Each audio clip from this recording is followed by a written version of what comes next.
Good evening, and I'd like to call our City Council Committee of the Whole meeting for January 2nd, 2019 to order. At this time with our moment of silence, let's keep in mind as we celebrate both the holiday season and the start of a new year, all of us, many of you, we ask each other recently, how was your holiday? How was your time away? How was your New Year's? And people recounted family coming together, people coming together, great experiences. And as we start a new year, let's try to bask in that and get more people including that throughout our entire communities, ways that we can come together, find out what we all agree upon, and build upon that for the next year. With that, a moment of silence, please.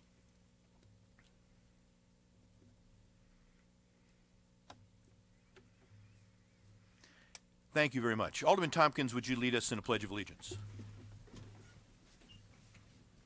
Pledge allegiance to the flag of the United States of America and to the republic for which it stands, one nation, under God, indivisible, with liberty and justice for all. Thank you, Alderman Tompkins. Brian, would you please call the roll? Ambrose. Here. Condon. Here. Rawson. Here. Dickman. Here. Tompkins. Here. Grip. Here. McGinnis. Here. Kluhl. Here. Mattson. Dunn. Here. 9 present, Your Honor. Thank you, Brian. I want to welcome Brian as our new city deputy city clerk. So great job on the first roll call. We like it. Again, good evening, everyone. And as we begin this meeting of the City Council, I would again want to welcome all of you and those in attendance and those who are also viewing the meeting on television or on the internet.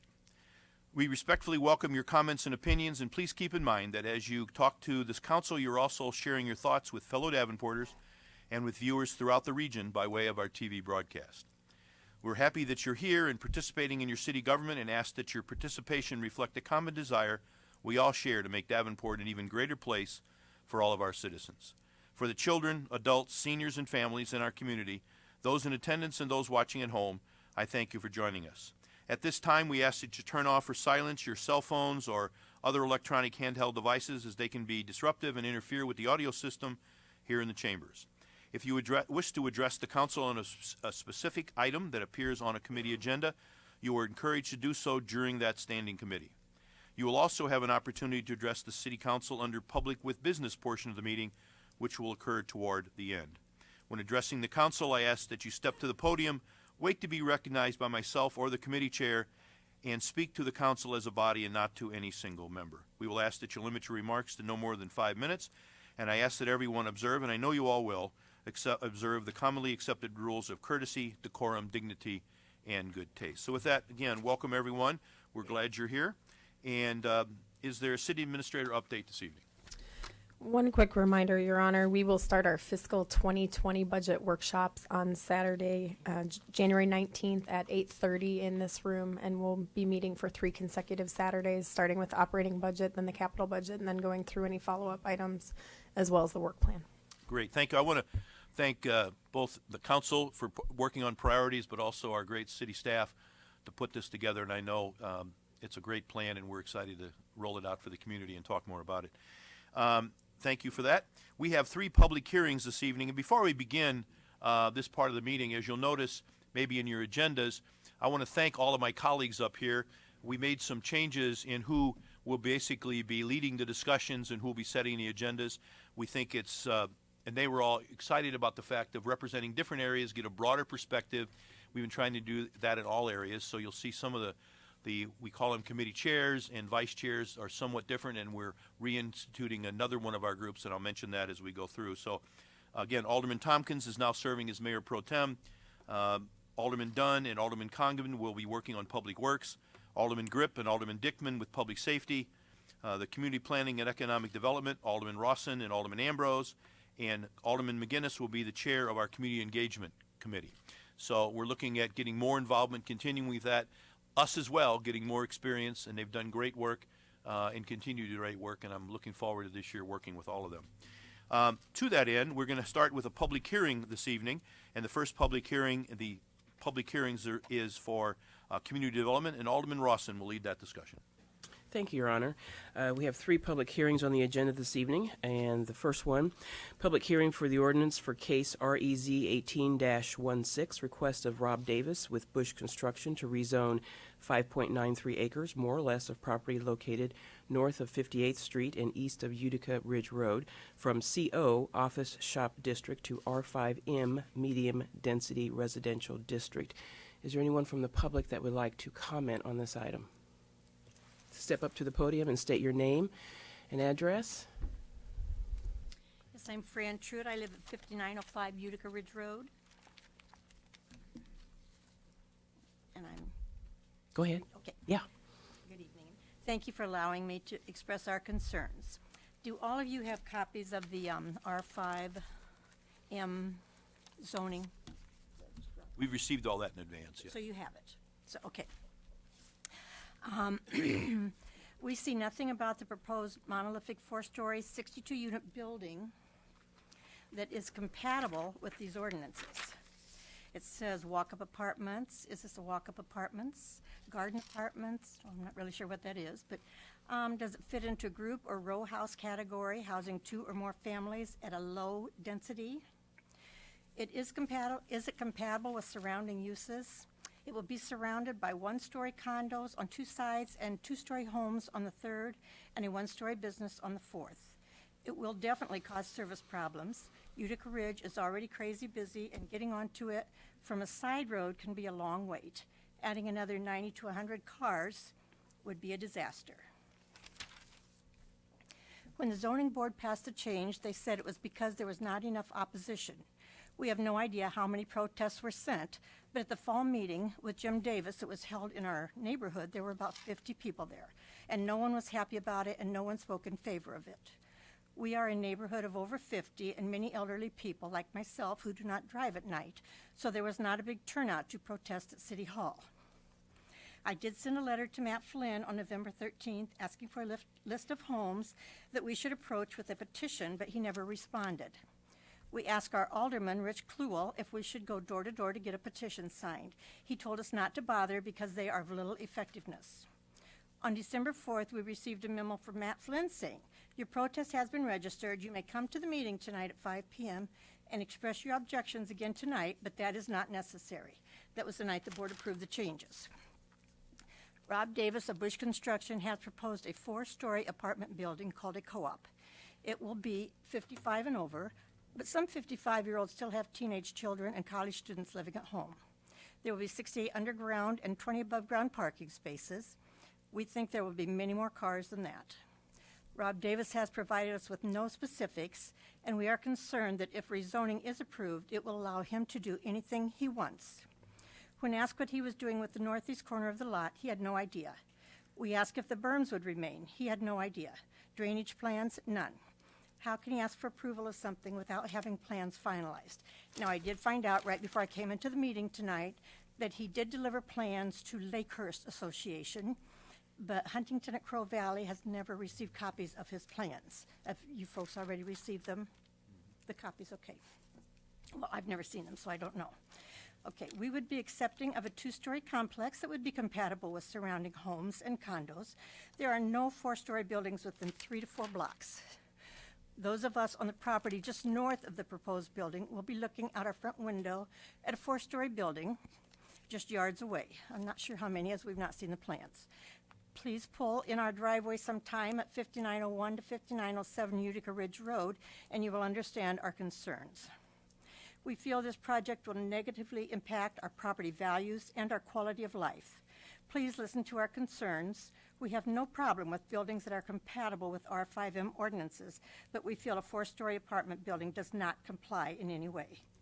Thank you for listening to us and for your consideration of our concerns. Thank you, ma'am. Anyone else would like to speak on this agenda item? State your name and address for the record, please. Good evening. I am Rusty Unterzuber, a resident of the 6th Ward. And overall, I would tell you that as I've learned more about this, and I do thank the activity on the part of Bush Construction to reach out to the neighbors. I know there are those concerned. Overall, I'm very supportive of this type of development. It does provide a welcome variation in housing opportunities in our community. There are, however, 3 factors that I think need to be addressed as this moves forward. One is timing with respect to the old new zoning ordinance. 2, the structure height. And 3, what is the final overall housing density? And I'll provide some details. Timing. First of all, I find it very confusing as I read the documents about the rhetoric regarding all the old versus new zoning ordinance things. It seems illogical and inconsistent to me that this should be considered under the current ordinance. First of all, the final disposition of this particular request will occur after the new zoning ordinance, which looks like will pass, is in effect. The second is, at this time, there has been minimal effort and negligible expenditure on details and design. So it's not like we're dealing with a large sunk cost if we go under the new. And the third and the most important is all of the detail work and especially the construction is not going to start for at least another year. So the analogy I have is I would have liked to have paid my 2018 taxes under the 2017 rules, but somehow that didn't quite work out like I wanted. And that's what I think you need to look at here. The second is structure height. This does seem, as 4 stories, fairly inconsistent with everything within the 2 to 3 blocks surrounding area. Not saying it shouldn't be multi-story or even, but right now the proposed height that could approach 60 feet does seem out of character for the area. And the third is the density of housing on the property. If you look at the request, it's to rezone almost 6 acres of land. The 4-story building they're proposing is 39,000 square foot footprint. And if you assume they require that much additional real estate for sidewalks, access roads, some landscaping, you're actually only consuming 30% of this lot that you're rezoning with this particular house, or building, I should say, this housing. If they decrease the height to 3 stories and increase the footprint to maintain the same capacity, you actually are still under 40% of the land. So you actually have the opportunity that once you rezone this, they could replicate that building and double the density in there. So I'm asking you, look at the timing with respect to the ordinance. Let's look at this structure height, and let's look at what do we really want for final housing density. Thank you. Thank you. Anyone else would like to comment on this item? From the public? Yes, sir. Step up to the podium, state your name and address for the record. My name is Rob Davis. I'm with Bush Construction. My address is actually an Illinois address, if that matters to you. A couple of comments here, just as we talk in general about the project and try to address the concerns. Bush Construction is really only interested in constructing a single building on this site. It's a fairly expensive piece of property, but the footprint that we've discussed, which is approximately 39,000 square foot per floor, is necessary at a 4-story height, wood frame construction, adjacent to really what we call transitional, excuse me, some transitional properties, right? We're right on the borderline of some residential and commercial. The sizes of the units are 1,000 square foot to 2,100 square foot, priced at about $350,000 and up. So from a price point perspective, I think they do fit in well with the surrounding properties. I don't see a detriment to the property value. Excuse me. These are, as mentioned, age-restricted housing, a condo-type development, high ceilings, solid surface, raised panel doors, heated parking and storage, designed to appeal to the affluent senior. Exterior finishes, cement board siding, masonry exterior, with a flat roof design so that it has a minimal impact and also a pleasing aesthetic. The exterior amenities that we'd be offering include walking paths, community gardens, and common patio spaces. This is all required and will fill up that green space. We don't really want to fill the building up with a lot of surface parking or building, only what's necessary to achieve the financial model. It is unfortunate in the timing with the new ordinance, but the time is needed to complete our design, time is needed to sell the units ahead of, which could take up to a year, which is why we're looking for the rezone today. That's all the comments I have. Thank you. Anyone else from the public would like to comment on this item? Seeing and hearing no one, I close this public hearing. And just as, I'm sorry. It's a motion. Thank you. It's a motion and a second. Do I have a motion? We'll do it formally. And a second was Alderman Ambrose. Thank you. There's been a motion and a second. All in favor? Any opposed? Same sign. That public hearing has been closed. And just as a reminder, these items will come up under the regular agenda in a few minutes once we get through them. Second public hearing for this evening for ordinance for case number REZ 18-17, request of Tim Schaefer at Dale's Automotive Service to rezone 1915 Zenith Avenue from R4 Moderate Density Dwelling District to C2 General Commercial District. Anyone from the public that would like to comment on this item? Step up to the podium, state your name and address, please.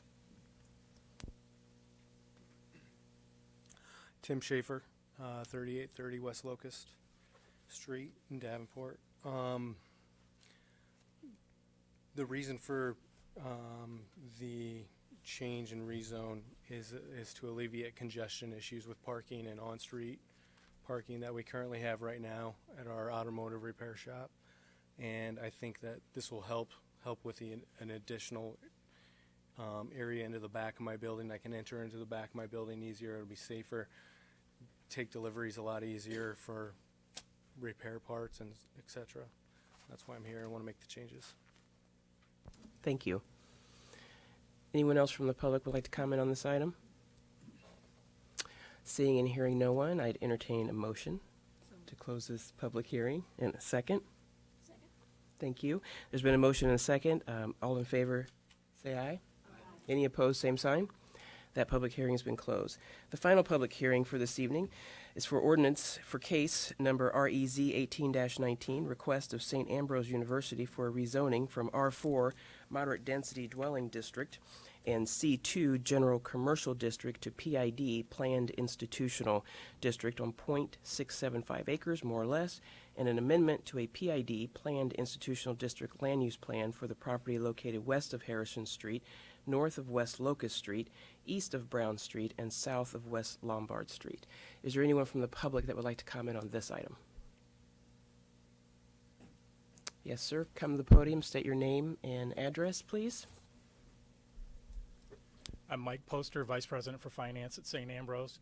I know you have our application before you, but really we have three items that we're asking to amend from our original PID.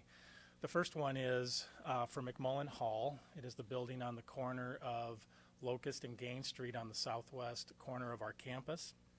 We want to add a 16,000 square foot addition to that building to the south. The PID ordinance only allows a 10% reduction in the setback, or if you want to increase that setback, or I'm sorry, reduce that setback by more than 10%, then it requires an amendment. There's 70 feet from the existing building to Locust Street, and we want to cut that down by 50%, or about 35 feet. That'll still put us behind the necessary setback, but we're going to be more than 10% change there. But a 16,000 square foot addition to that building, we want to convert that building to our College of Business building, give them their own standalone facility on our campus. The other two items are on the southeast corner of our campus. When the original PID was approved, we did not own the eye care pavilion, which was on the southeast corner of campus, Locust and Harrison Street. They also owned a house and a little bit of parking behind their building. We would like to now, we've acquired all 3 of those parcels, add those into our PID. And then finally, last year sometime, some of the streets and the alleys on our campus, on the eastern portion of our campus, were vacated by the city, and we took ownership of that property. We want to add that property to our PID as well. So when this moves on to the next portion, we do have our architect and our civil engineer here to answer any questions if you have them. Thank you. Thank you very much. Anyone else from the public would like to comment on this item? Seeing and hearing no one, I would entertain a motion and second. There's been a motion and second to close this public hearing. All in favor say aye. Aye. Any opposed, same sign. This public hearing has been closed, and Your Honor, I turn it back to you. Thank you, Alderman Rusin. We have no presentations this evening, but we do offer the petitions and communication from any of my colleagues or myself. And anyone have any comments this evening? Alderman McGinnis. Thank you, Your Honor. Well, Happy New Year to everybody. Hope you had great holidays. We're going to kick off the new year in the 3rd Ward with our first ward meeting on Saturday, January 12th, Cedar Memorial Christian Church at 306 Cedar Street. That'll be a week from this Saturday. Brandon Wright will be our special guest, and he's our Chief Financial Officer for the city, and he's going to be talking about the budgeting process and how that works. That leads into budget workshops that we'll be having later in as a council later in the first quarter. But please join us if you'd like. Saturday, January 12th, 10 a.m., Cedar Memorial Christian Church. The magic of budgeting. It's really interesting. Thank you, Alderman McGinnis. Alderman Grip. Thank you, Your Honor. In your opening comments, you talked about people getting together, families and friends for the holidays. And over the holidays, I was able to take part in a really cool thing that happened down at 6th and Vine.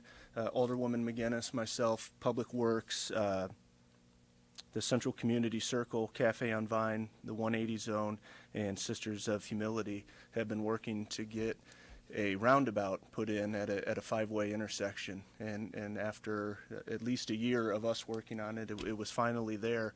And this was something that was so important for the neighbors that they wanted to put up a huge Christmas tree in the middle of the roundabout, and they did. And then we all got together and we sang Christmas carols, and we had coffee and hot chocolate, and we met a lot of the neighbors in the neighborhood, and it was a really beautiful thing.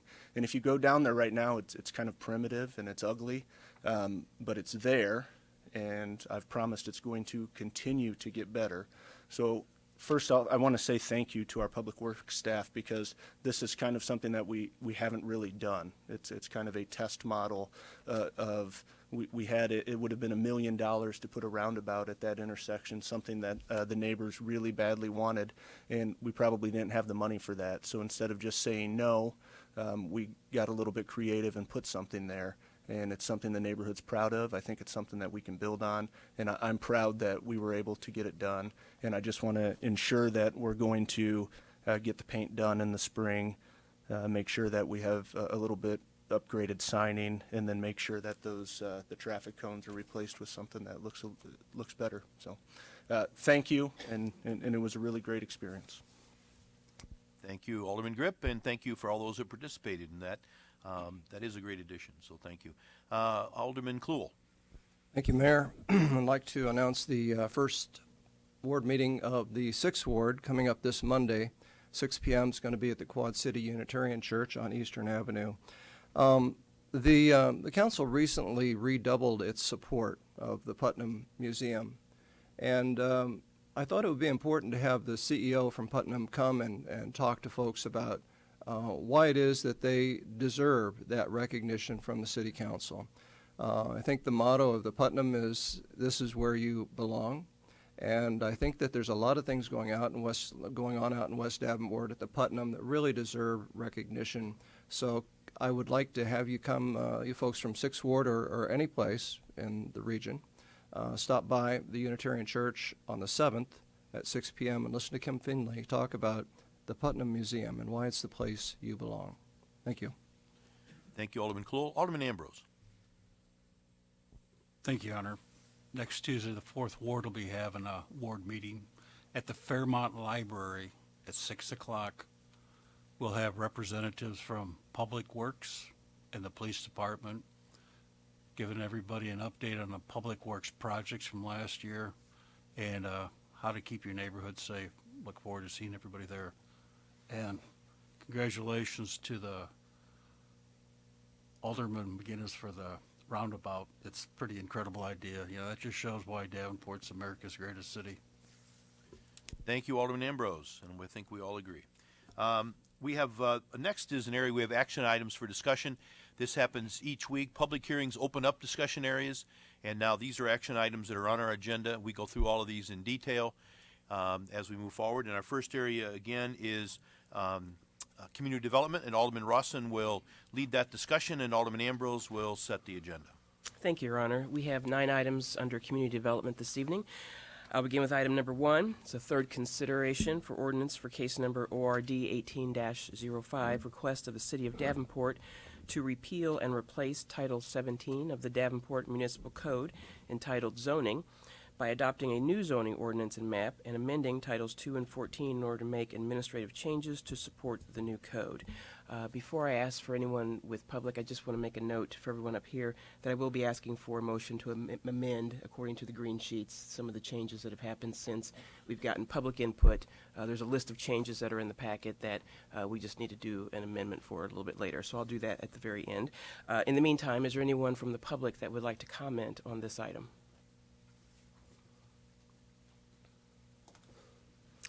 Step to the podium, state your name and address for the record. My name is John Corellis, and I'm the owner of 1724 Building LC, which owns the 3 buildings housing J.J. Fish, Azteca, Dunkin' Donuts, Check into Cash, Cost Cutters, and the insurance agency at 1736. We are the property at the northwest quadrant of the 5 Points intersection. We're perfectly happy with the zoning that we've got. We don't see why the city would change our zoning to something else. We would like to stay with the same zoning that we've got and carry forward with the zoning that the 2 drugstores and the Verizon store across the street has. I don't know what the wisdom would be that would leave 3 parts of the intersection as they are and change ours. It doesn't make sense. We have a property that's pie-shaped, and so that in and of itself create certain things that are more difficult than a rectangular or square property. We have a lot of frontage. We've got 1.1 acres of property altogether. We purchased the first parcel of that in 1985, and we've tried to update things every year. We have a good stable of tenants. We don't want to rock the boat. We feel that changing that zoning ordinance would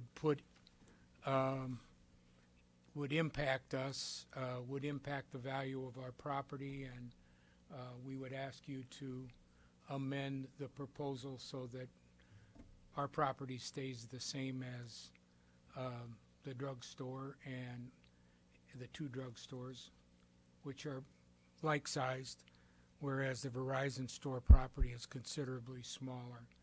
Just can't see the merit in being different, and would ask that of you. If you have any questions, be happy to try to answer anything that you would ask for. Alderman Ambrose? Thanks. What did you find out that the city was making these changes? Well, I think that by downzoning it, it would impact the relationships of Yeah, and I agree with you there, but setbacks. Okay? What did you this has been going on for a while. Did you just find out about it? Yes. Okay. I don't know that I had any. I just found out about it right before the holiday. So, Because since '85, you've seen some incredible growth on that area, and absolutely. your We've done businesses do a great job a lot at. of traffic. We've cooperated with Sure. you on our sign packages, and we've done our best. We just don't want it to come back and haunt us if we allow, without saying something, the zoning to be downgraded and be harsher if we ever decide we want to do something other than what's on the property. I agree with you. Thank you, But sir. thanks for coming down. Yes. Any other questions? Thank you, sir. Have you had a chance to speak with our community planning and economic development staff? Yes, I have. Okay. I've submitted written correspondence that indicates my being against the change and ask that it not be changed. Okay, thank you. Mhm. Thank you very much. Anything else? Alderman Ambrose. Oh, sorry, never mind. No, I No got- other questions from the Madam dais. Chair? Thank you. Yes. Thank you very much. Thanks. And is Bruce here? Bruce? Yes, Bruce is here. Thanks. Ryan?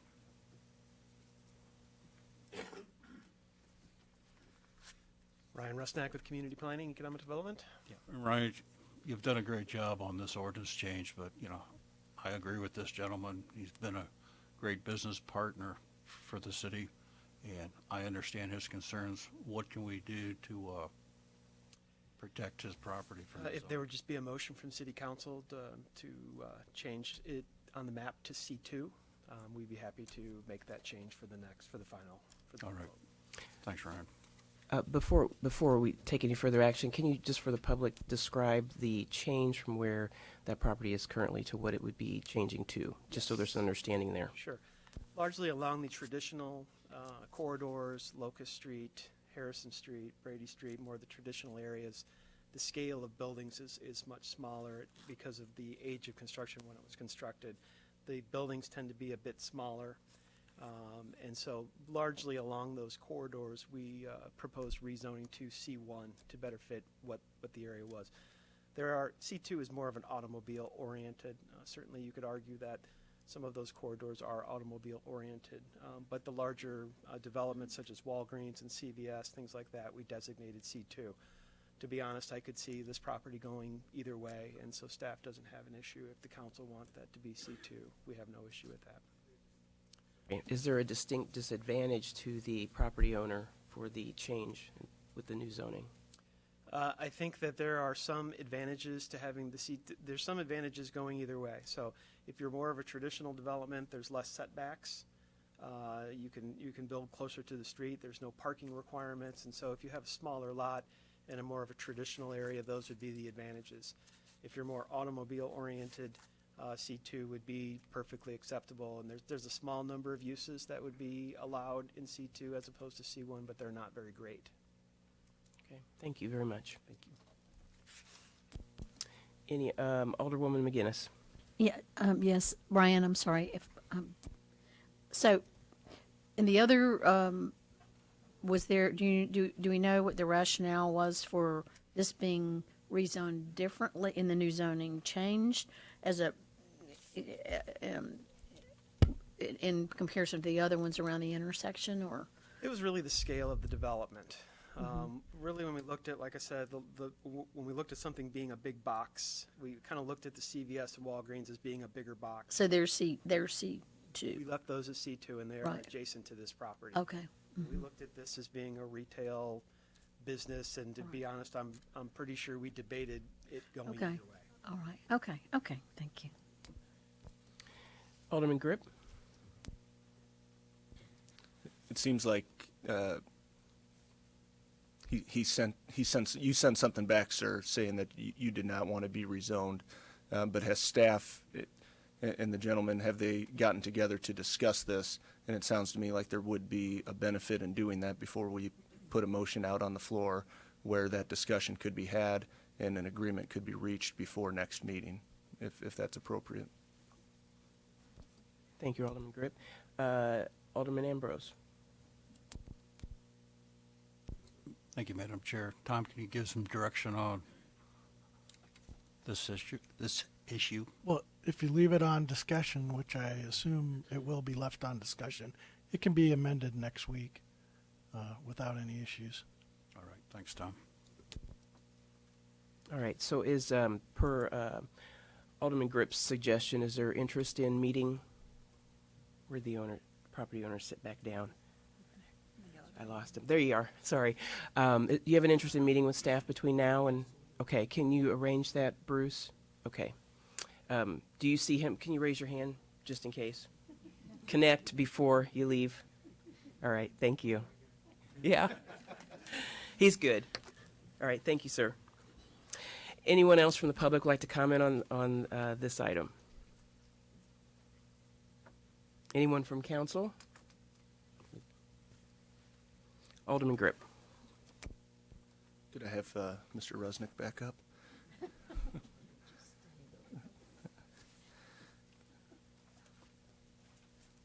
I was reminded today with the St. Ambrose rezoning, so I wanted to get some clarification on the PID and the transition to, is it SIC? Is that what it is now? So in the old PID, there was a 40 contiguous acres that triggered that mandated the PID. What would the trigger be for the SIC in the new zoning? Okay, so if you recall, when we created the PID itself, no properties were zoned PID, obviously. And so the 40-acre trigger was a mechanism, obviously, to compel somebody to rezone. So with the new zoning ordinance and map, we are proposing several properties that were not previously zoned PID to become, in this case, SIC. So that includes the Genesis East campus, the Ambrose campus, the larger high schools. So there's not a trigger. However, the list of uses include healthcare institutions and universities and things like that are only allowable uses in the SIC. So by the very nature of the use that you request, you would have to rezone the property to SIC. So that becomes the trigger. Okay, and so for those campuses that you use Genesis East as an example, what would trigger them to have to show us their plan? So there are general requirements in every zoning classification, including the SIC. They deal with maximum height, setbacks, and things like that. If they want to vary from those bulk requirements and say, well, we want to build our building right up on the property line, if they want to vary from those general requirements, that would compel them to come basically forward with a rezoning and a land use plan. Otherwise, they would just have general requirements that are spelled out in the zoning classification. Okay. All right, that answers my questions on that. Thank you. And then I did want to, a few weeks ago when we were having this discussion, I did say we talked about the needle exchange service as an allowable use in the table, and what I had brought up is that since it is not a legal use in the state of Iowa, that it shouldn't be included as an allowable use in our new zoning code, and that I was going to put an amendment, a motion to amend on the floor, and so that we would put the needle exchange off until the time that the state of Iowa legalized needle exchange, and then at that time we would have the discussion of where that fits in our zoning code. So I'm going to make that motion now. So I make a motion to amend Chapter 17.08 named uses by removing needle exchange service from the use table and principal use standards. There's been a motion and a second. Do we just do a voice vote for this? All in favor, say aye. Aye. Any opposed, same sign. And that motion's been made. Thank you. That's all I have. Thank you. Okay. And I just want to follow up on that. For the needle exchange, there is support on council of supporting the group that is doing the advocacy for that at the State House in Des Moines.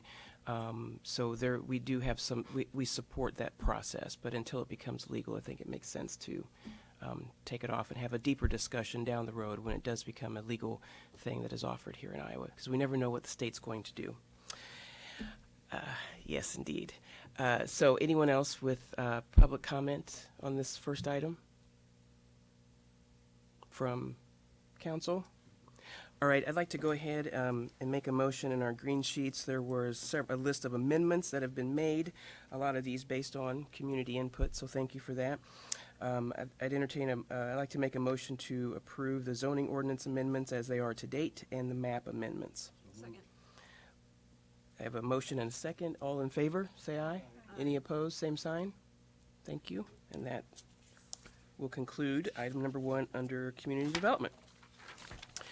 Moving on to item number 2, second consideration, ordinance for case LL 18-01, being the nomination of the Davenport Public Library, Edward Durrell Stone Building, located at 321 Main Street, for designation as a local historic landmark. Davenport Public Library is a petitioner. Anyone from the public that would like to comment on this item? Anyone from council? This item will move on. Item number 3 is a first consideration for ordinance for case REZ 18-16, request of Rob Davis with Bush Construction to rezone 5.93 acres, more or less, of property located north of East 58th Street and east of Utica Ridge Road from CO Office Shop District to R5M Medium Density Residential District. Are there any additional people in the public seated here who would like to comment on this item? Anyone from council? Alderman Kluel. Thank you, Madam Chair. I'd just like to, number one, make a comment about what was said during open forum. We did have a discussion a couple of weeks ago, and I just want to make it clear that I believe that, that petitions can be useful. But in my experience, what you folks have done in the past with both the plan and zoning and here at open forum and talking about the issues is the best way to do it. I think that's important. I have some concerns about this this particular item. We had some discussion several months ago about a portion of land north of 58th, and the council approved changing that from CO to C1. And at that point, I said, you know, I think that this is reasonable. It's along Utica Ridge, a traveled area. But I did say that I thought that the remaining areas surrounding that would be important to keep that in a CO situation. That's in regards to the neighbors that are going to be impacted. My concern on this particular item is that we're talking about a potential 4-story building. The current CO is a maximum of 25 feet in height. The proposal, if the new zoning ordinance is approved, is 35 feet at CT. That might be reasonable. I think that the potential for 4 stories at 58 to 60 feet is problematic. Worst case scenario, Bush Construction needs to be able to allow perhaps 12 months. You need 75 to 85% occupancy before you build in 2020. If Bush were to sell to another developer, and if the council were not to approve the zoning ordinance, the potential is for the incoming developer to develop at 70 feet under RM5. That's a problem. Now, that may not happen, and I don't expect it will happen, but it is a possibility. So that's something to keep in mind. So my concern is that this area was zoned as CO, will be moved to CT if the council so approves, and I think it is commercial transitional. I don't think 4 stories is appropriate. It would be the tallest building for blocks. I think the bank building is Hy-Vee is 45 feet. It's going to stand out. There's no doubt about it. So that's my concern. Personally, my concern over the last 6 months is hearing people concerned about zoning when they purchase a property and they have the understanding that this is the zoning, and then it changes. Now, a fact of life is that zoning is fluid. Davenport is growing, and we're all glad that it's growing, but we need to have some fidelity in terms of the changes that we agree upon as we stay fluid and we continue to accept growth. But I think a 25-foot is so far away from a potential 70-foot that is a significant deviance from what this council ought to support. So I do have some concerns in regards to that, but I will be glad to continue to listen to the public as they speak, and if petitions are presented, I believe that those are important, but perhaps not as effective as speaking out in public. Thank you, Madam Chair. Thank you. Alderman Grip. Just wanted to, I attended the neighborhood meeting for this development, and I did want to bring up a couple of concerns from the neighborhood, and I think I passed them along to the appropriate staff, but I got an answer to one and not the other. But one of them is that this is a pretty hot little corridor that we've got at Elmore and 56th and 58th, and the traffic trying to get out on 56th and 58th is people are having a hard time getting out back onto Utica. So potentially at some point, maybe a traffic signal would be necessary at 56th. I think the traffic engineer looked into it, replied that in fact we hadn't hit the threshold yet to put in a traffic signal. So I would just ask that he continue to monitor that as we get more businesses and more residents out there, that once we hit that we're proactive about it, once we hit that threshold, that we get the safety signal. And then the one I didn't get an answer about is I was told that there is some connectivity issues with the sidewalks on the east side of the road on Utica. And I haven't walked that myself, but if staff could look into that and let me know if there in fact is, and then what the reason is for that. Thank you. Thank you. Anyone else on council would like to comment on this item? Seeing and hearing no one, let's put this item on discussion, and we'll move on to the next item. Item number 4 is a first consideration ordinance for case REZ 18-17, request of Tim Schaefer, Dale's Automotive Service, to rezone 1915 Zenith Avenue from R4 Moderate Density Dwelling District to C2 General Commercial District. Anyone from the public would like to comment on this item? Anyone from council? Seeing and hearing no one, this item will move on. Item number 5 is a first consideration ordinance for case REZ 18-19, request of St. Ambrose University for rezoning from R4 Moderate Density Dwelling District and C2 General Commercial District to PID Planned Institutional District on .675 acres more or less, and an amendment to a PID Planned Institutional District land use plan for the property located west of Harrison Street, north of West Locust Street, east of Brown Street, and south of West Lombard Street. Anyone from the public would like to comment on this item? Anyone from council? Seeing and hearing no one, this item will move on.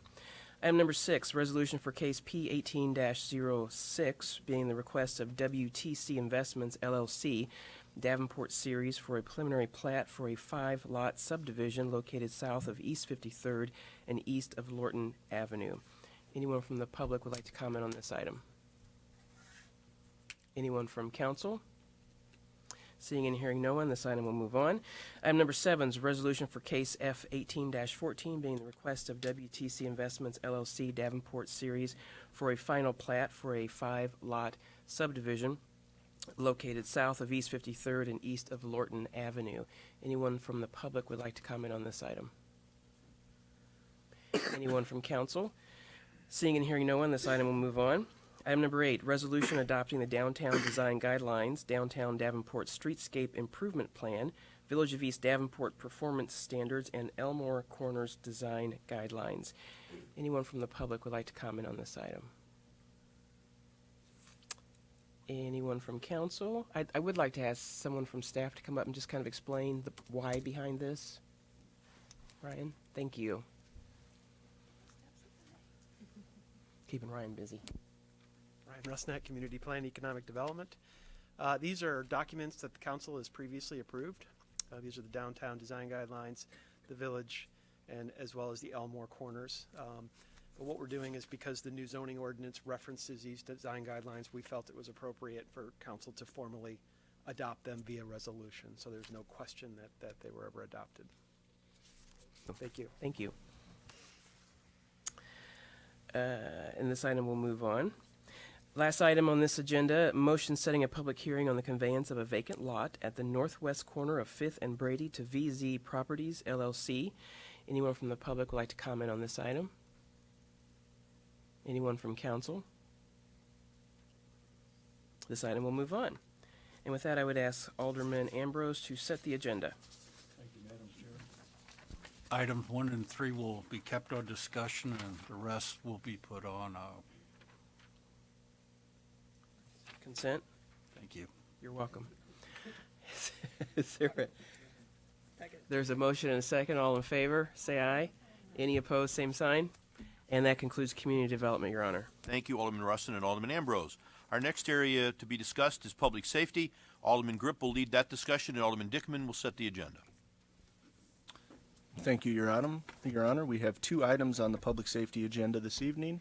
Item number 1 is a third consideration, ordinance amending Schedule 11 of Chapter 10.96 entitled Resident Parking Only by adding Jackson Avenue along both sides between Concord and Dittmer Street. Is there anyone from the public who wishes to comment on this item? Anyone from the council? This item will move on. Item number 2 is a motion approving beer and liquor license applications. The first group, Group A, are new license, new owners, temporary permit, temporary outdoor area, location transfer, etc., as noted.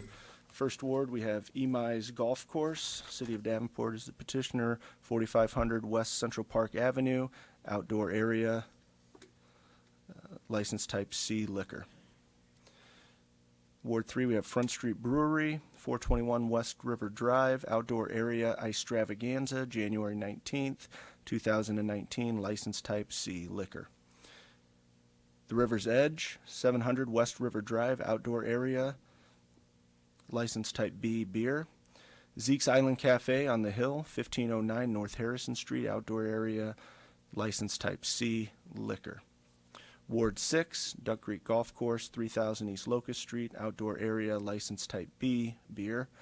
Cafe Indigo, 4925 Utica Ridge Road, outdoor area, license upgrade from beer and wine to C, liquor. Red Hawk Golf Course, 6364 Northwest Boulevard, outdoor area, license type B, beer. Is there anyone from the public who wishes to comment on any of these? Anyone from the council? These items will move on. And then in section B, these are annual license renewals. We do not read through these. And I would ask that Alderwoman Dickman set the agenda. I move that both items be placed on the consent agenda. There's a motion and a second. All in favor? Aye. All opposed, same sign. That concludes public safety this evening, Your Honor. Thank you, Alderman Grip and Alderman Dickman. Our third area for discussion tonight is Public Works. Alderman Dunn will lead that discussion. Alderman Condon will set the agenda. Thank you, Your Honor. We have 3 items on the Public Works agenda this evening. Item number 1 is a resolution accepting work completed in 2018 under the FY18 Full Depth Patch Program. The total amount of work completed in year 2 of the contract was $926,282.34. Is there anyone from the public wishing to address this item? Council? Seeing none, this item will move forward. Item number 2 is a resolution approving the agreement between the City of Davenport and the Iowa Department of Transportation to replace the bridge on Highway 61 over Highway 22 in Davenport. The estimated city cost is $33,411.30. Anyone from the public wishing to address this item? Council? Seeing none, this item will move forward. Item number 3 is a motion approving the purchase and installation of lighting for the Miracle Field to Ardent Lighting Group, LLC of Knoxville, Iowa, in the amount of $66,504. Anyone from the public wishing to address this? Council? Seeing none, this item will move forward. Alderman Condon, would you set the agenda, please? Move to put all items, move to put all items on consent agenda. Second. We have a motion and a second. All in favor? Aye. Opposed? That concludes Public Works. Back to you, Your Honor. Thank you, Alderman Dunn and Alderman Condon. Our last area is finance with Alderman Mattson traveling. Alderman Kluwer will lead this discussion. Thank you, Mayor. We have 2 items this evening on finance. The first is a resolution adopting the City of Davenport's 2019 state legislative program. And before I entertain public comment, I wonder if the city administrator might just briefly review those legislative items. Absolutely. So having the council approve our legislative policies is something we started last year when this council was seated. And we thought it was important as issues come up at the state that the city have a formal position in place. And in some cases that we're forward-looking on issues. So many of these issues are similar to last year. Some of the issues have evolved with new rules or work that's been done this year. So the first paper is really associated with the commercial backfill in Senate File 295. As we head into budget, that one's very important, and we'll keep our eyes on it. But our main position is we'd like to keep the backfill in place. But if we are faced with a challenge from Des Moines about the elimination, then we want to have as graceful of an exit from that funding as we can. The second one, I have a list here. It'd be easier than going through the actual packet. Economic development tools. Last year there was some conversation about some of the historic tax credits. That seems to be quiet this year, so our main focus is really to focus on keeping TIF in place. We've been very judicious in our use of the tool, and we'd like to keep it in its current state. And so we had a good conversation with our delegation on that topic. The third paper is on juvenile crime and the juvenile justice system. The mayor has led a great effort with the police department and a number of community leaders over the last year. And now I think we're to a point where we can hand that conversation over to one of our partners, stay actively engaged. But there will be some things that need to change in state code, some enabling legislation, and some other things that we need to focus on in this coming year. And the last two are both public safety items. The automated traffic enforcement cameras, or our ATE cameras. Kind of keeping an eye on that legislation. We expect it to come up again this year. And continuing to keep some of the tools that we have associated with fireworks. Obviously, we have some control over discharge, though it doesn't feel like it some days, but making sure that we can have some land use regulation tools that are in place. So those are the 5 papers we have. As you're aware, last year, as things come up at the State House, we talk with you often about them. And if there are issues that we need to develop another policy paper on, and there's one that we've been working with a few of you on to bring forward, we'll bring that as the session goes through. Thank you, Corey. Is there anyone from the public who would like to speak to this particular issue? Anyone from council? Councilman Ambrose. Thank you, Mr. Chair.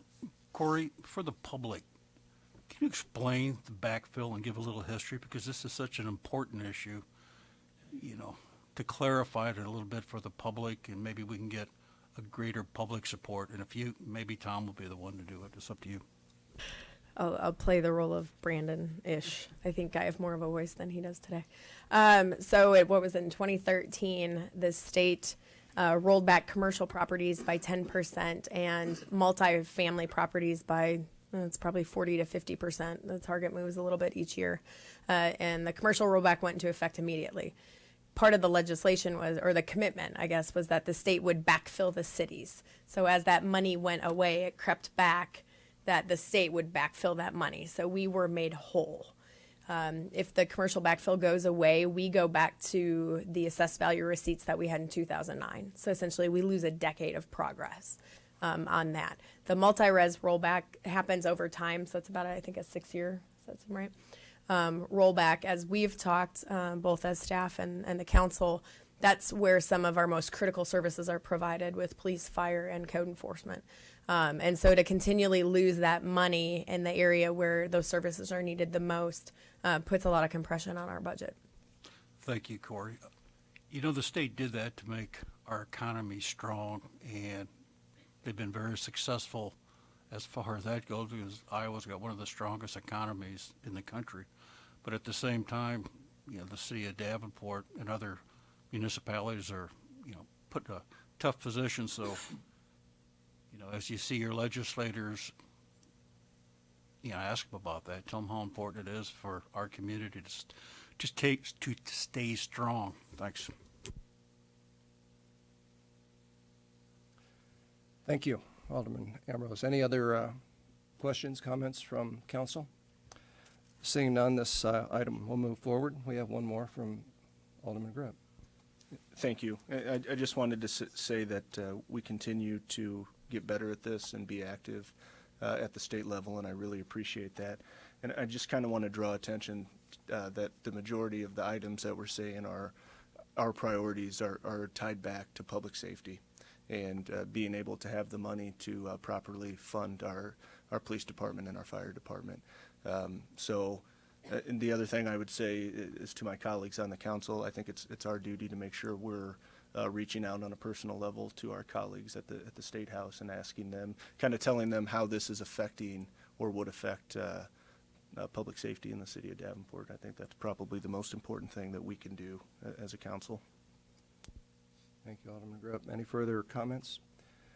I would just like to say that, yes, following up on your comments, that I think this legislative advocacy role is very important. I'm glad that the city picked it up a couple of years ago. Done this for a number of years with the school board, and developing those relationships along with whatever impact we might be able to have certainly will pay off in the long run. So I appreciate that. The second item this evening is a resolution, again, approving a real estate contract with Hawkeye Paving Corporation, LLC, for the sale of the Davenport Fire Training Center at 4241 West 83rd Street in Davenport, Iowa, to Hawkeye Paving Corporation for $600,000 and other valuable considerations. Again, before public comment, I'll ask the city administrator to speak to this issue. So just a little background on this, and I know the council is aware, but so we can ensure the public has the appropriate background. Earlier this year, the community college, who is the owner of the Wacky Waters property, as it's most commonly known, sold that property to Hawkeye, including the assets that are on it vertically, which are the tools that our fire department uses to train with. And so we'd been in communications kind of with all, both parties over time, and have reached an agreement with Hawkeye. They have a desire to put their corporate headquarters there and use that facility for a long-term corporate facility, which is a great use of that property. But without the training assets there, we essentially have a building in the northwest part of town that isn't the most highest and best use for our department. So we've been working with the fire department on kind of the relocation of the training assets, which Hawkeye is giving to us for $1 in exchange for using the facility for 2 years. And as the council is aware, we're looking at citing that potentially with some other city facilities that we're working on from a long-term facility planning. So we have 2 years to essentially relocate these facilities. Hawkeye's been a great partner in it. So we view this as a potential win-win for the community. Excellent. Thank you, Corey. Any public comment? Seeing none, any council members wish to address this issue? Seeing none, this item will move forward. I'd like to take a motion to move item 1 to discussion and item 2 to consent agenda. It's moved and seconded. All those in favor? Aye. Those not in favor? This motion passes.